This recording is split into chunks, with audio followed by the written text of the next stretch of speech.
All right. Well, greetings and welcome to class. I hope y'all had a nice long week away from me.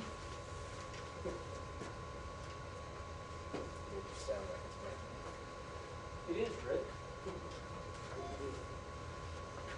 Y'all gonna love to hate me or hate to love me, one of the two. I've yet to figure out which, and I'm sure y'all will find out. My classes are meant to be fun and exciting, like I said last week. And we will have a lot of fun. Rick? Dang it. All right. How many of you noticed that I put in some nice fun tools for us? These are some cool tools right here. I've got wireless specific security tools. Has Insider, Metasploit, a lot of good stuff in there. Network security tools, some that you're familiar with, like Wireshark, and some other ones. I've got all sorts of dynamic tools that are outside the scope of either one of those that you can use for PC use, like monitoring tools, keystroke loggers, forensics analysis tools, a lot of stuff that you're going to find very helpful in our field. Then the policy side. In this policies folder, you're going to have a lot of security type policies. Now this will be firewall policies, security policies, things that you might want to use. These are templates to understand the types of policies that you could do. So these are just helpful hints that you can use. The wireless security tools, everything in there are the tools that you're going to have to download that are in this book. So I've already put them down there for you so you don't have to go search for them. Isn't that nice? I did all the hard work for you. Because some of these are outdated that are in this book. Thank you. All right. Tonight my objective for us is to go over chapter 1 and get into chapter 2. Now I told you I'm not going to read you this PowerPoint. We're going to discuss it, right? Right? Okay. Come on. All right. Chapter 1, basically, we're going to talk about what is wireless. Where did it come from? What are the 4 different types of wireless networks? What are the different standards, policies, organizations that deal with it? What is the CWNA? What types of certifications are there for wireless? What are the advantages and disadvantages of wireless? What are its limitations? Let's first talk about some applications. What do you think are... You use wireless applications every day, right? What is the biggest use of wireless applications? Cell phone. Every single one of us have one, right? Who doesn't have a cell phone in here? I didn't think so. Did you know that education institutions were the first to implement wireless? Duh. Just like the Department of Defense was the second to implement ARPA. Y'all familiar with ARPANET? Y'all remember that? It first became from a research institution. The idea or the concept of it. Educational institutions adopted wireless technologies so that we could do presentations from laptops to present things to everybody. Well, did that really work? We still do it today. We can read PowerPoints. Hi, Roy. They say wireless technology or wireless LAN save costs. Do they really? Yes. Why? Because you don't have to run the physical infrastructure through walls and or you don't have to like reconfigure buildings just to get the network, the hardwired network everywhere. Right. The construction costs. It takes about 18 cents a foot just to run copper. Whether that's Cat 3, Cat 5, Cat 6, Cat 5e, whatever. What about businesses?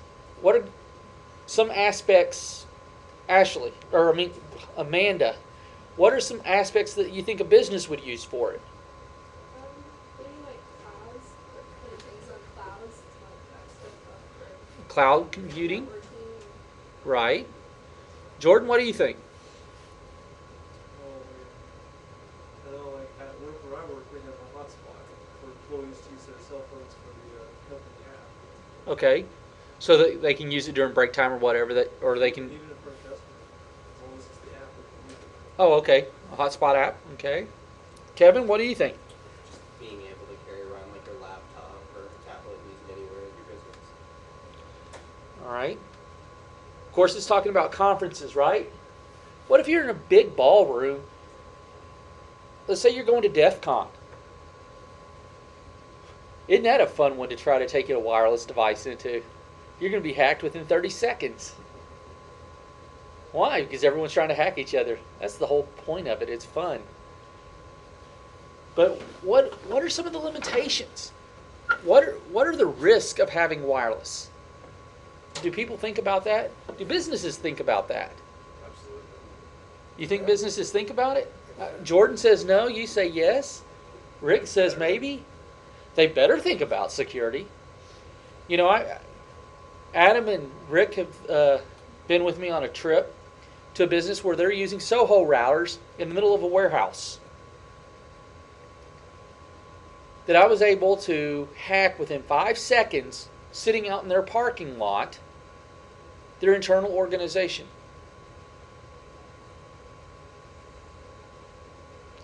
Is that secure? Not at all. You know what's sad about this? It's a multi-million-dollar company. Pretty scary. Industry. What is the biggest industry component of wireless? No. Well, they apply this component. You have them in your cars. You have them on your cell phones. GPS. Big Brother's watching you. Right? These little things. No, not everything has this nice little cool looking screen. But they're little embedded chips. They record you, sometimes with or without your consent, of knowing where you are at all places and all times. What about RFID? Inventory management, right? Those little stupid things that trigger the alarm off at Walmart when you're going out the front door because the cashier didn't deactivate it. How many people have gotten caught with that stupid thing? Carrying out a DVD or something, and you hear beep, beep, beep, please stand back to the cashier for... I'm like, my goodness. And it's embarrassing, right? It embarrasses the crap out of you because you're not stealing anything, but you make you look like you're a criminal. All it is it's really for them to inventory what goes in and out in the back of the store, not the front of the store. But it also duels as an anti-theft device. If they don't deactivate it, it goes out the front of the store, it'll activate. So it has its dual tendencies. So it can give you a very almost accurate detail of what's in your store. So you don't have to have the Regis company come in all the time and give you your inventory. Could you imagine having to come in every month to do an inventory for you? How many of y'all have been worked in retail, and had Regis come in, and they're pains? RFID chips. I should have brought some up to you and passed them around and let you see them. They come in all shapes and sizes. Do you know any passport after 2012 has an RFID chip in it? any U.S. passport after 2012 has an RFID chip in it. You know what the new terrorist tactic is? They make an RFID reader, connect it to it, put a suicide bomb inside a trash can, have the RFID reader sitting on the outside, just kind of a flap over magnet on the trash can, and when you walk by with your passport in your pocket, it triggers it, boom goes the trash can, and boom goes you. Pretty scary, huh? That's all it takes. Yes.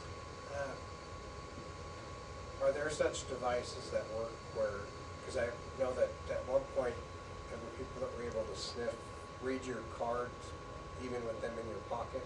Yes, they still work that And same your way. bank used to give you these things that you could slide it into to block this, Hmm. All you have to have is a steel case around it. so that would eliminate being blown up Mhm. if you put your, Yep. You just have to have yeah. some sort of lead or steel, Copper. copper, some sort of metal substance between your credit cards and the device. Have you seen flat tag RFIDs? UPS.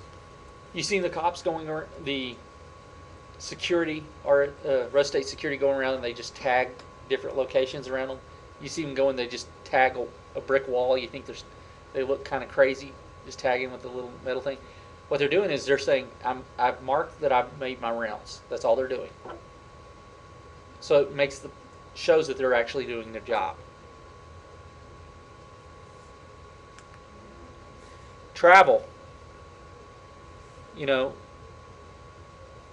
Wireless data is now being accessed on planes, right?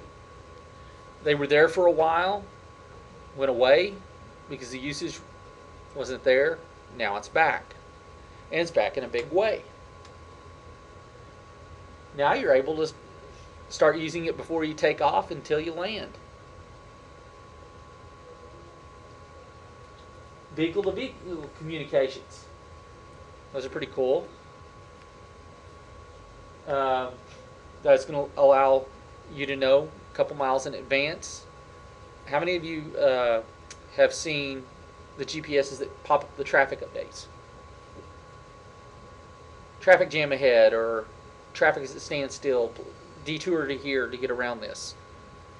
They call them smart traffic GPSs or something. This is where it's going. Public safety. They use wireless LANs so they can get all their information quickly. You ever wonder why cops have the computers in the car and how they transmit all this information? They transmit it through radio waves, wirelessly. They've been doing it for several years before it became publicly available. Healthcare. This is scary. Why would I want my doctor to have wireless LAN? I do not. If I catch my doctor ever using a wireless LAN or a wireless device, I will sue. They ask me why. I will tell them, prove to me that you have never sent that in clear text. They can't. Because there is no such thing as wireless security. I could break any wireless encryption there is.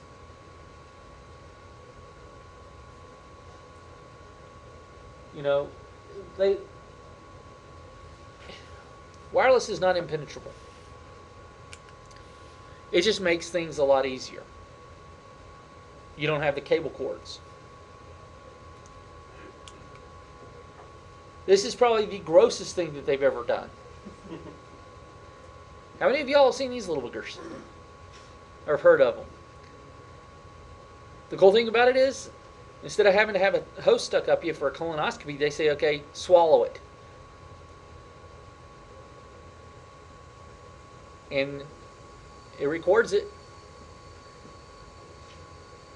And then who fishes it out? That's not my problem. Probably a CNA. And then they hook it up to a USB device, and the doctor's got the video, and he says, yeah, here, and here. So the advantages of wireless. The mobility, right? We can take wireless anywhere. I'm not tied to this corner. I could go back there and teach from that corner, right? Or that corner, or this corner. I could probably do that now because I can just stand up and walk. But I'm not really tied to any specific location. I couldn't pick up this computer and take it because once I go more than probably 6 feet, I lose my electricity to it. Access.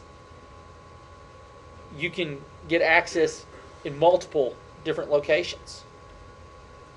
You don't have to have a specific location. For example, do you realize there are 6 hotspots in this building?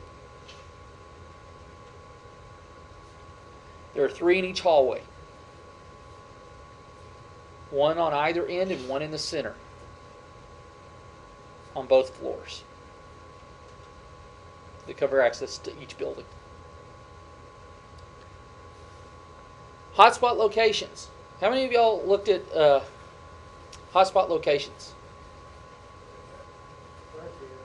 Hotspotter doesn't work. The website closed down. That's why it'll take you to GoDaddy, so don't worry about that one. Municipal networks. You're probably going to find several here in the Oklahoma City area, but you don't have to go to them or anything like that. Connectivity. Yes, there are connectivity, but they're nowhere near as secure or as fast as wired networks, right?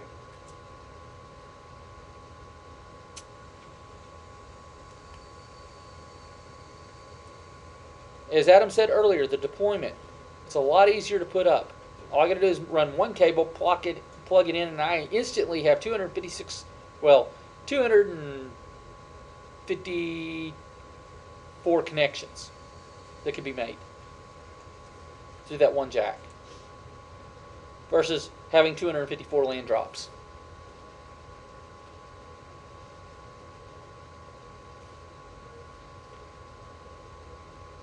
And that's if I have a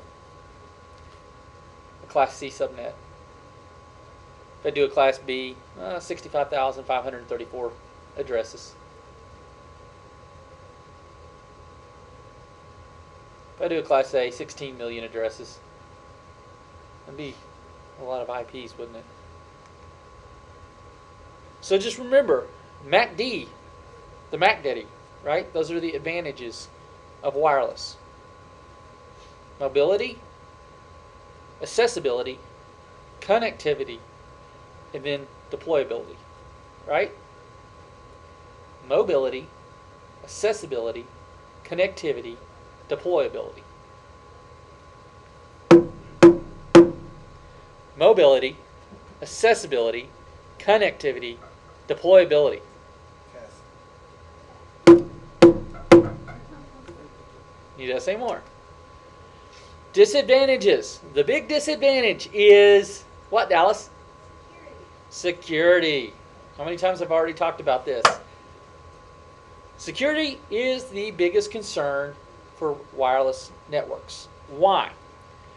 Because it can be penetrated. It is so easy to do. Everything sent wirelessly is sent usually in clear text. I can compromise. Once I compromise the wireless link, I can compromise your network.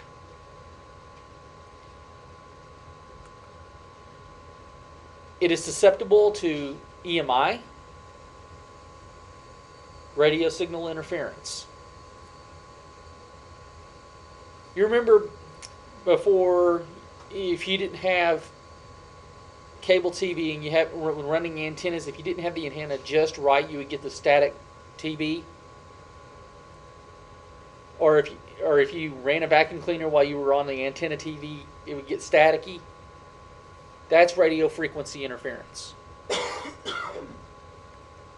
Now, the range of coverage, you can usually go up to 350 feet. Okay? With a wireless signal. That is a clear shot. That means no obstacles in my way.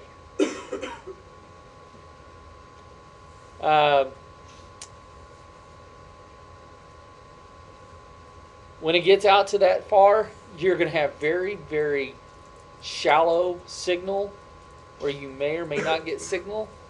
You may or may not have any strength. You may or may not be able to do anything. Okay? What are the four broad categories? Simple. Take out the word wireless. What do you get? PAN, WAN, MAN, LAN. Those terms familiar? Just add a W in front of it. Personal area network. What is it? It's something on your body. Your Bluetooth from your phone, your earbud to your phone, right? It's typically within 33 feet of you. That's why they call it a personal area network. Something that's surrounding you. So you can Bluetooth from your computer to your printer, from your phone to your printer, things of that nature. A local area network is going to be inside this room, usually greater than 33 feet, but less than 100. So you can typically go up to 300 feet on a LAN. Metropolitan area network, obviously, it would be Oklahoma City Metro. Then you have wired area network, obviously, the World Wide Web, or over a vast array of space. Your WANs connection would be your cellular networks, like AT&T or Verizon. I was going to say T1. That's what it's called in Germany, but T-Mobile. The only difference between the wired and the wireless is that you have a W in front of it. Pretty simple. What is the PAN? Like I said, 33 feet, it's your Bluetooth. LANs go up to 350 feet. Not to be confused with the 600 megabits per second. Trick questions. Y'all saw them in the book, right? We'll cover them in a minute. WMAN. What is it? It can go from small city blocks to a small city. Basically, it just uses light transmissions instead of radio. WANs, they're big areas. Your LTEs, okay, long-term evolutions. They go from point to point, three different towers coming into a single point. All right, that's why you get more speed on your phone. You hear 4G LTE, you have 3 cellular towers sending your phone a signal. When it loses one, it picks up another. That's why you consistently have high bandwidth. Here's an example of where you go from.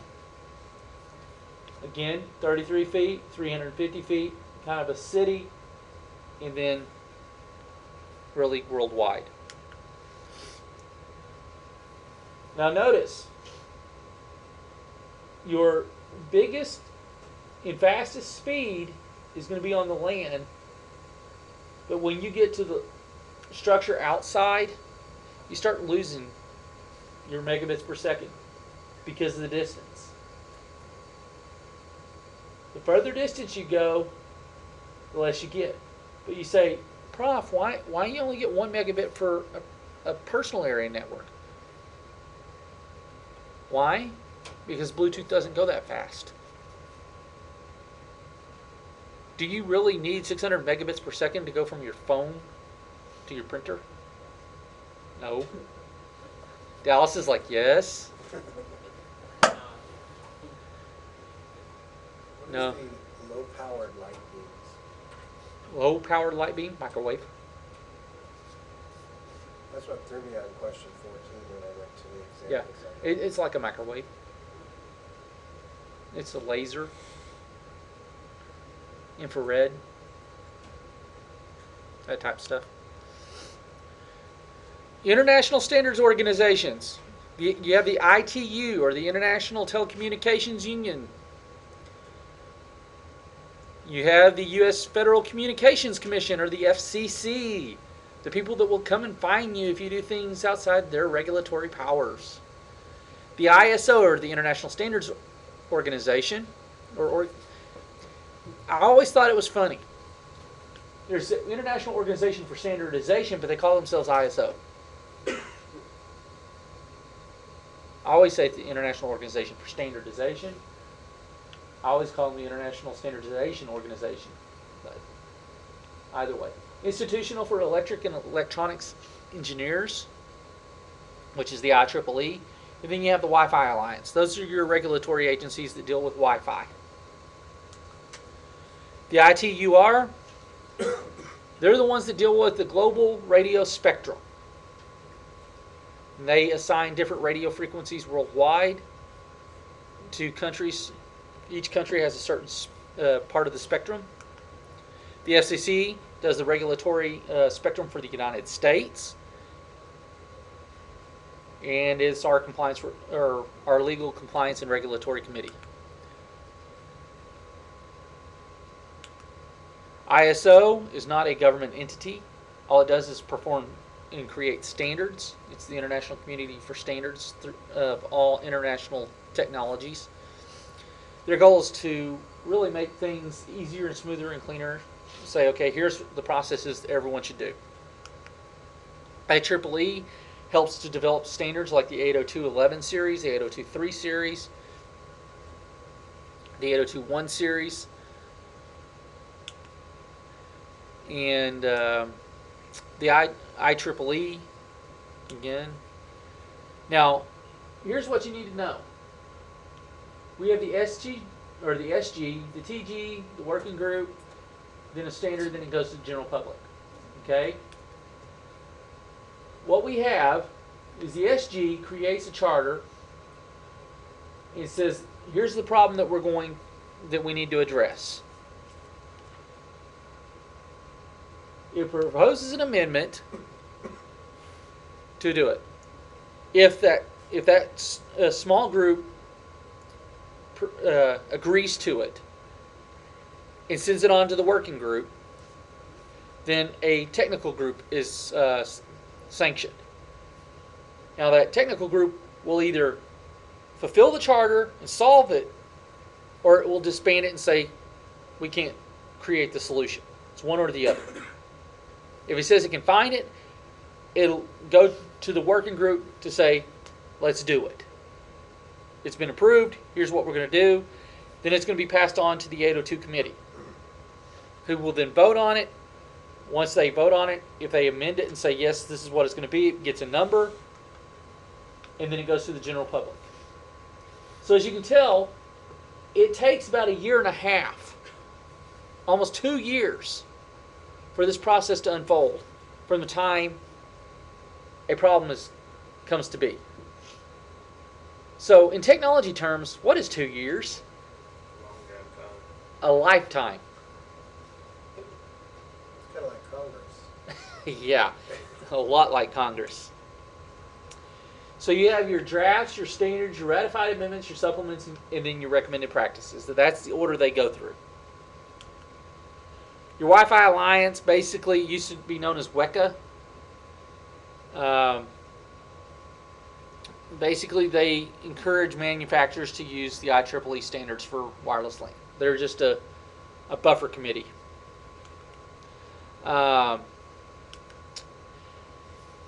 Lastly, we're going to talk about the CWNA.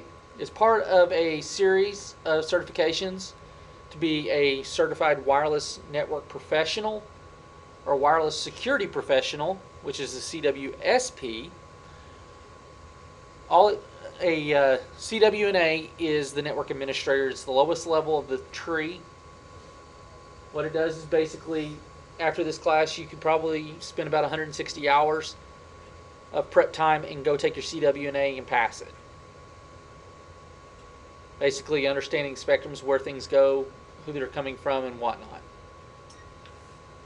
You have the wireless CWNP, which is your network professional. Takes a little bit further. You need a little bit more knowledge. And then the security professional, how do you secure wireless? Is there any questions on what we covered? No? Really? Are you sure? That's almost unheard of. If you could just explain why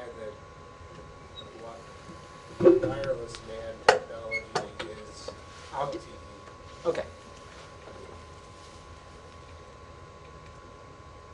I'll get to that in just a second. All right.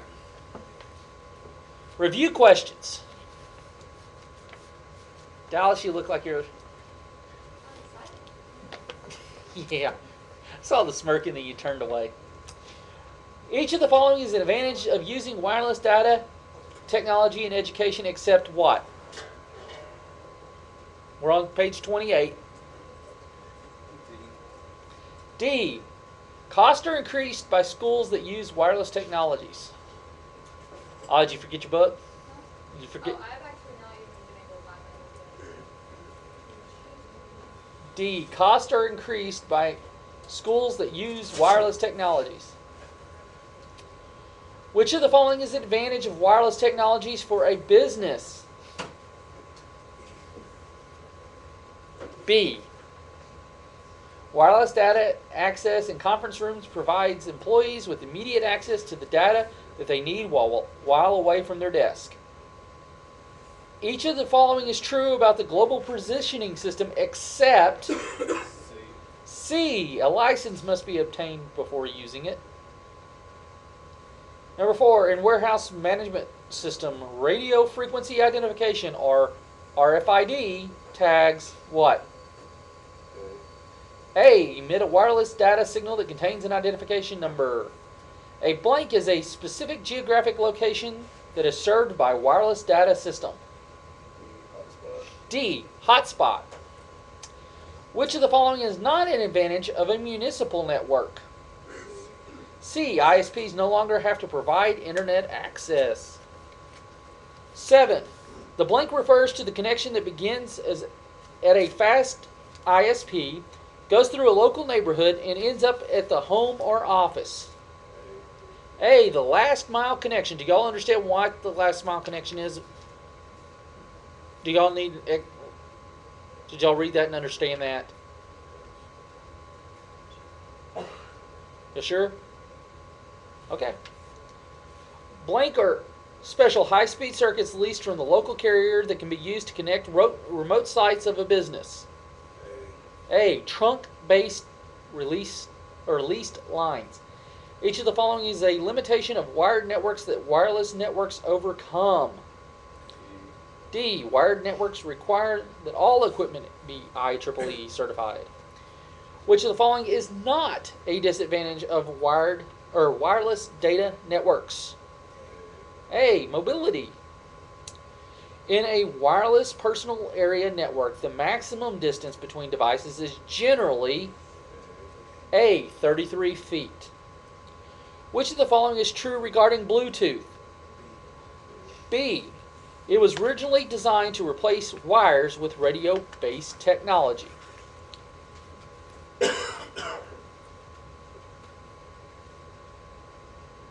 13. Typical transmission speeds for wireless LANs do not exceed blank megabits. D. 600 megabits. An example of a wireless MAN technology is B. LTE. Blank is a cellular wireless data network technology through which a user can access the internet. A. 4G. Which of the following networks has a maximum speed of 350 megabits and a coverage area of 350 feet? The answer is A. Wireless LAN. However, the maximum speed is 600 megabits.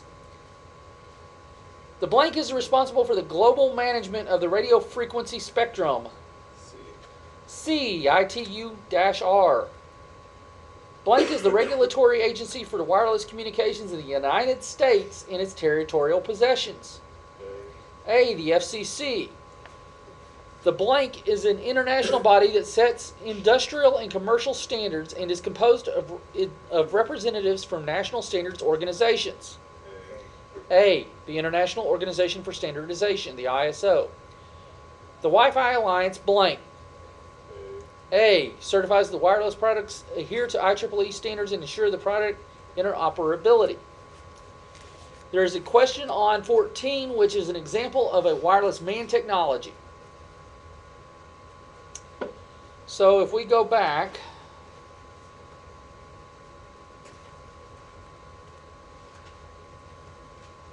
to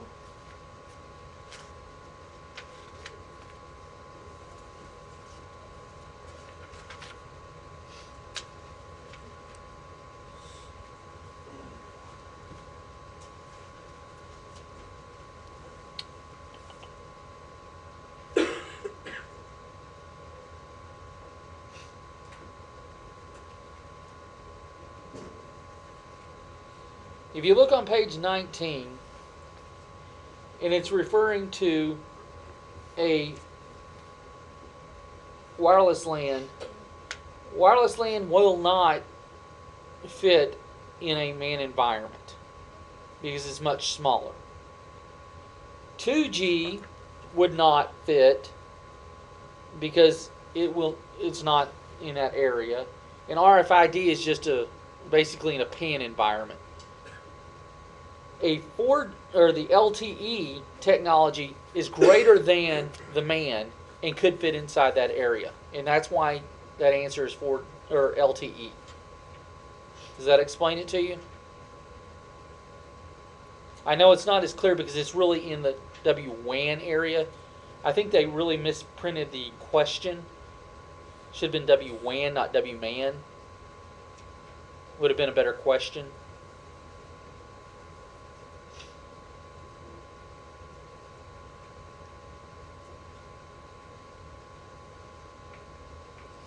Is there any other questions?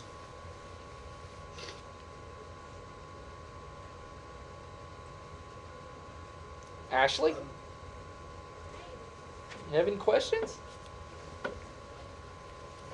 No, but you might want to explain Number 7? Yeah, I was gonna Okay, the last mile connection? What do you want to know about it? like, how was that? Okay. It's not a physical mile. All right. What it means is from when the provider actually when it leaves its last central office or its last major trunk distribution to the house or to the point of demarcation at the location that it's providing service to. That's considered the last mile. Let me draw it on the board for you.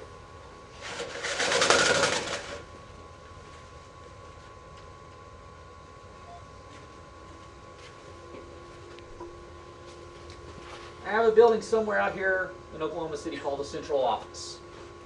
It's kind of hard for you to see where you're at. You can go ahead and move out to the center so you can see.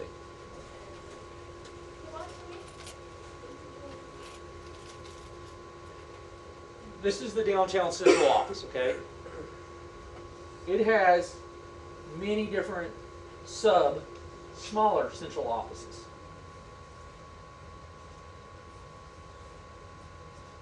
Okay? These central offices break out into the smaller neighborhoods.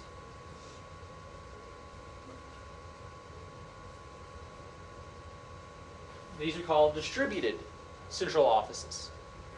From here, they go out to the aerial poles or underground, to the boxes out in your backyard, and then it comes out to the nice, pretty house. From this point to where it connects to the house is considered the last mile. Because all this could be 30, 40, 50, 60, 100 miles worth of cable to get it from there to there. So they consider this the last mile. Well, it may be 30 miles worth of it coming from this central office through all the poles and everything to get to you. Yeah, it's technically the first mile is from inside of here. You'd never see it. It's from here back, but that's what it really is. And then you have your internal from point of demarcation. Cool deal? Any other questions?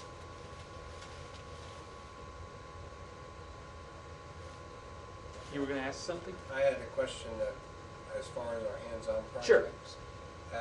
You said one we didn't have to do because. 1, 2. 1 and 2? No, 1, 2. 1, 2, okay. 1, 2 you don't have to do because it doesn't work. It just takes you to a GoDaddy dead link.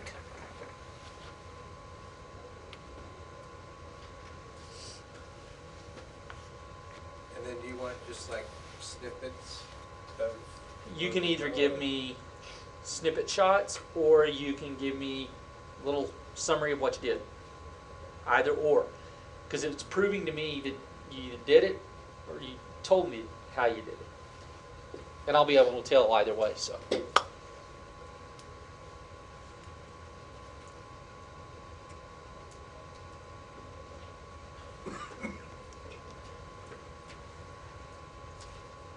So y'all should be happy. You should get 100 on your quiz, right? Or I mean on your review questions, for those that haven't turned it in already. We have to turn in the review questions? Yeah, These ones? the ones that, yes, the ones that I just went over. Oh, really? Where, should I just like, I just marked them, I didn't know we had to turn them in. Oh, But I got them all right. you might. Yeah, considering they're in the Dropbox that you. Yeah, they're due on Saturday night at 11:59. So I'd highly encourage you to. Exercises or, like, Both the hands-on exercises and the review questions. Yeah, I turned in hands-on project first. Wait, really? Both are due at 11:59 on Saturday night. So what are the exercises? The questions we just answered. Review Oh, okay, question. so I was getting, Yeah, the review questions are the exercises? are the exercises, and then the hands-on projects. Are the Yeah. exercises? So you have those two that you got to do. And basically, you have 1-1 and 1-3. Or is there 4 hands-on projects? 3. 1-1 and 1-3. And if you're Kevin that has a MacBook, it doesn't work. That's what you get buying a Mac product. Just kidding. Do it. You trying to start a war in here, Ashley? Hey, I worked for Apple for a little bit, so I can diss them if I want to. I forget what movie I heard it on just recently. They called it a Macintosh. Macintosh? Have you ever heard of Nice Peter? You ever heard of Nice Peter? Makes internet video. You know, really funny one. Like, they have these rap battles, and he did one with Steve Jobs and Bill Gates. Oh, yeah. Yeah, I think they have those.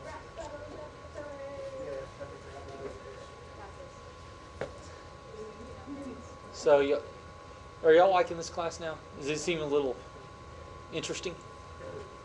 Well, at least chapter 1. Now,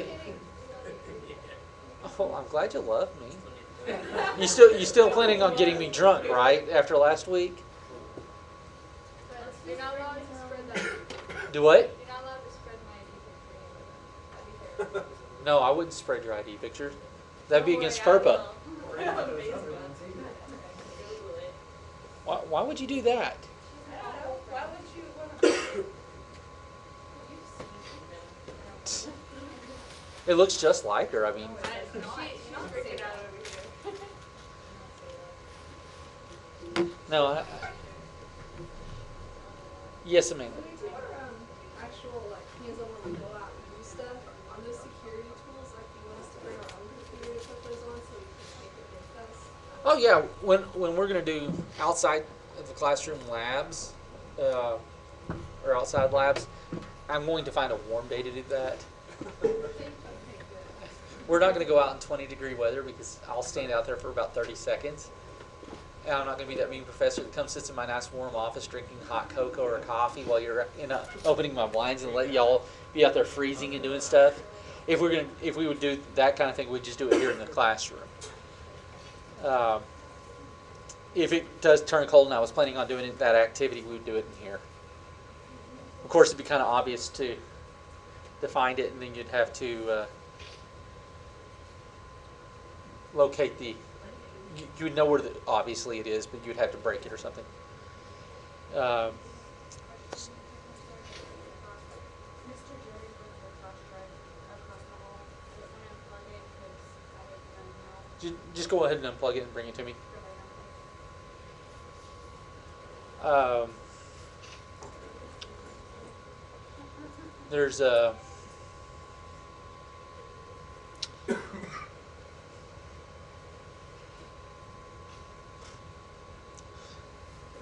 I hate getting interrupted.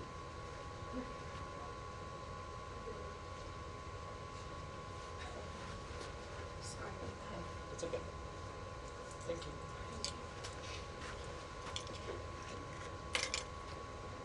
You guys are not here.